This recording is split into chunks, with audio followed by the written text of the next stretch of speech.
Today I'm going to be doing a hopefully quick and concise tutorial on how to set up Persona 4 Arena Ultimax 2.0 version, meaning the version that was released in Japanese arcades only on your PC. This version varies from the normal version for the PS3 that people typically emulate using RCPS3 because it includes the 2.0 patch that was only released on Japanese arcades. So this version includes balances, changes, fixes like that, mainly experimental things that don't matter a whole lot, but it is very fun to play around with, and I don't see much information available on how to get this set up on like the first page of Google. So I figured I'd put this tutorial out there and hopefully it can help some people who want to get into the Persona 4 Arena community or get started setting up the game. So in the description you'll find a link to a Discord server to where you can get the RAR file of the game. I can't directly link it because YouTube will hunt me down. So there'll be a Discord link, and in that server there'll be a pin message or something, and you can get the game. The other thing you'll need is TechnoParrot. This is an emulation for various arcade titles, including Taito Type X and Taito NESICA, which are the arcade systems that run Persona 4 Arena. So you can just find this through Google. It's very simple. They have a website, you can just download it. And for controls, you can just play this with a keyboard. Very simple, through TechnoParrot. However, if you want to play with a controller, like an Xbox or PlayStation controller, you'll need another software called Joy to Key. I'll guide you through how to set that up later. You won't need this if you're using just a keyboard, but if you want to use a controller, you'll need Joy to Key. If you want to use a fighting stick, I'm sorry, but I can't help you as I don't have any experience with that. If I had experience using fighting sticks, I would put some info about it out there, but I don't, unfortunately. So what you want to do is you want to make 2 empty folders. For one, your game files. This will be empty when you create it, but this is the folder I have created for the game. Second, an empty folder for TechnoParrot. So the first step is to download the game, for one, the RAR file, and TechnoParrot, which will also be a RAR file. Step 1 would be to open TechnoParrot. To open these RAR files, you'll need something like 7-zip or WinRAR. Those are both free software that 90% of Windows users, I would say, have installed on their computer, as far as I know. But once you open the RAR file, extract it into your folder. Done. And you'll want to do the same.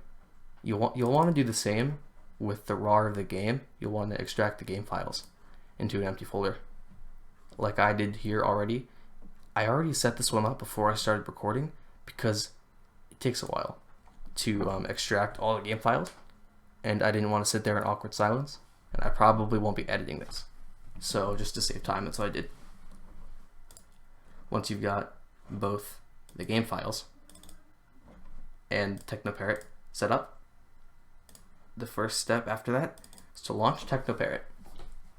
It'll say that it's the first time you're running TechnoParrot and set emulation settings. It'll say it looks like you have no game set up. It'll ask you if you want to add one. Hit no, we'll get there. You'll probably, I say probably because I don't know for sure, be barraged with update messages. I recommend you do these.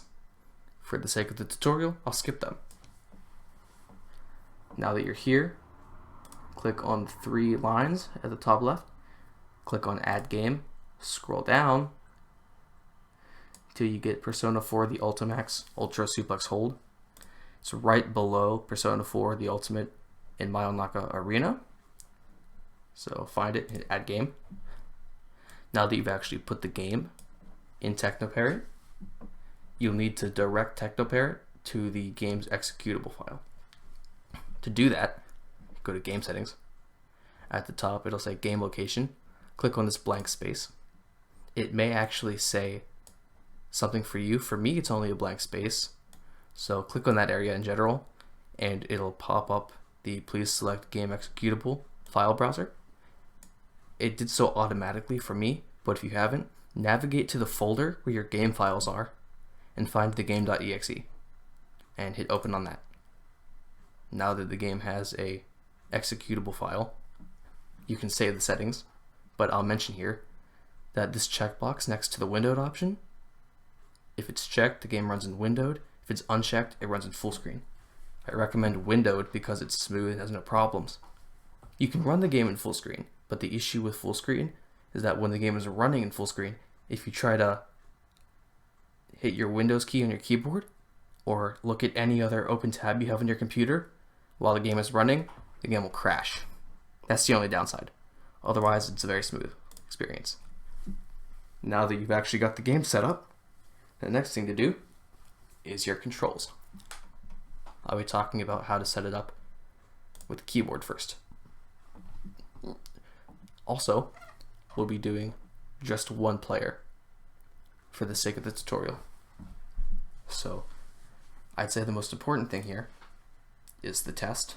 So what you can do is you can set the test key to whatever key you want. For me, I'll be setting it to U.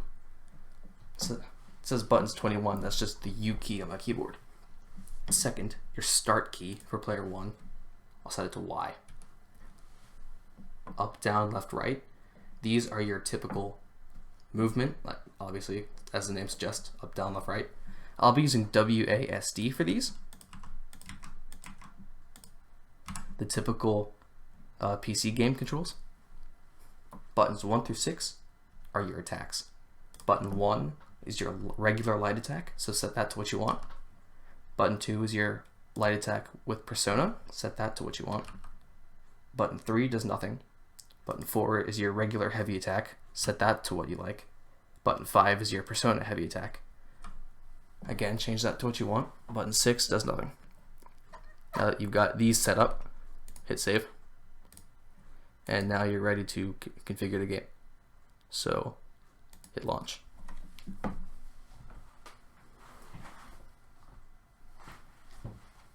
If you get an error there in that regular console box, just exit and restart until it works.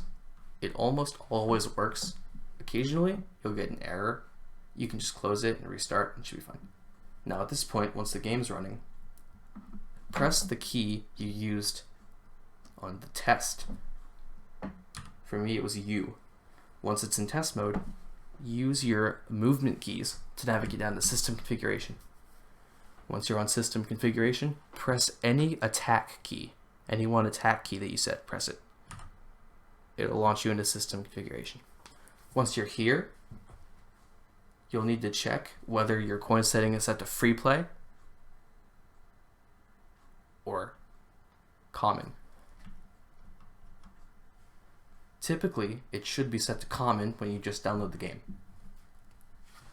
So if it's on common, what you want to do is you want to use your movement keys. You want to use your right movement key. It's on common. Whatever you use to move right, press that, and it'll swap to free play. If it was already on free play for you, don't do anything. Just keep it on free play. But once it's on free play, just use your movement keys to navigate down to back. Press an attack key to confirm. Use your movement keys to go down to exit and use another attack key to confirm, which will close the game, or it will save your config, then close the game if you changed it from common. Once you've done this, you can launch the game again.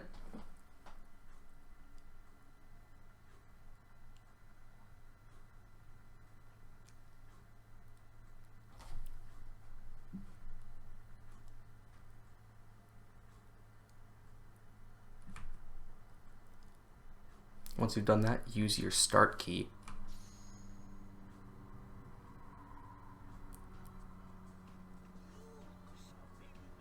It'll launch straight into character selection. What you do here for character selection use your movement keys to navigate through.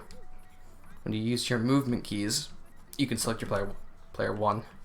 Once you found the character you want, what I do here, don't use, ironically enough, don't use the player 1 start key to select your character. Use an attack. Use any attack key. From there, you can, if your character has a shadow type, you can use your movement keys to select through your options, and then attack to confirm. Use your movement keys to change your colors, and whether or not you want Risei to commentate. Once you got the options you want, press an attack key. Generally, in the menus, the setup is use your movement keys to select, and then use any attack button to confirm.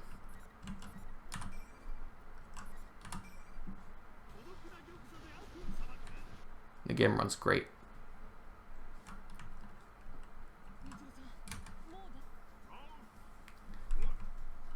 I can move around, I can attack. I'm not very good, but like at all, I'm terrible. But as you can see, all the buttons work. All of them. Every single one. To exit the game, press escape. It'll close automatically.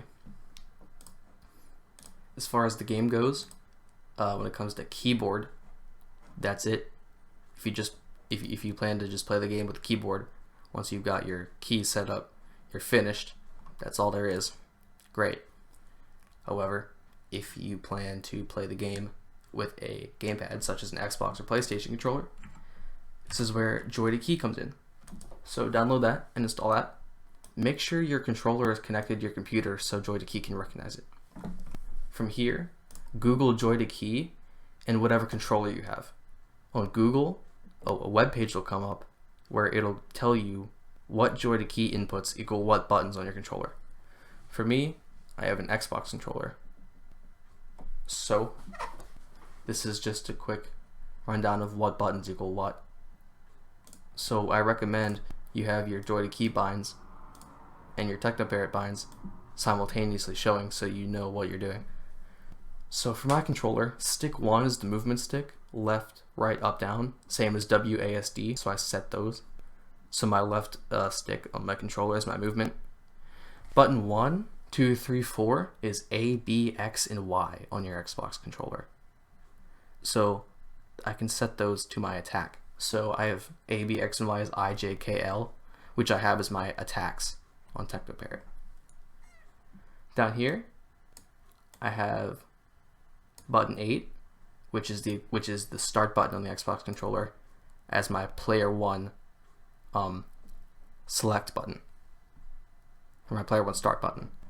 So I can press the start button on my controller for player 1 start, and then again, the left stick is my movement, and then my buttons are my attack.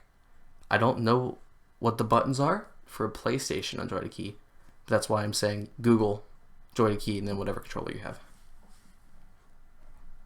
And once you've done that, just keep Joy to Key open in the background and the game will run fine. There shouldn't be any problems. That's all there is to this tutorial. Pretty simple, I think.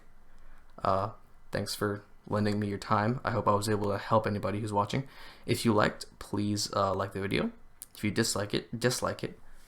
Please leave feedback in the comments, whether you liked it, what you liked about it. If you disliked it, tell me what you disliked about it and what I could have done better.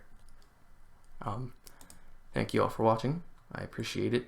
I'll see you in the next video if I make one.